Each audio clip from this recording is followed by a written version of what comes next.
அனைவருக்கும் அன்பு வணக்கம். நான் உங்கள் அன்பு தோழன் சரவணன் PV. தினம் இரு திருக்குறள். குறள் 7. தனக்கோமை இல்லாதான் தால் சேர்ந்தார் கல்ஆல் மனக்கவலை மாற்றல் அரிது.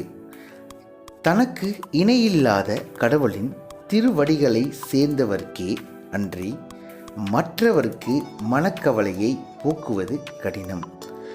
Unless is food to whom none can compare gain, this hard fought made to find relief from annexes pain.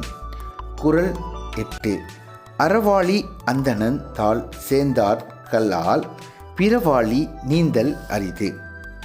அறக்கடலான கடவுளின் திருவடிகளை சேர்ந்தவரே அல்லாமல் மற்றவர் பிறவியாக கடலை நீந்தி கடப்பது கடினம்.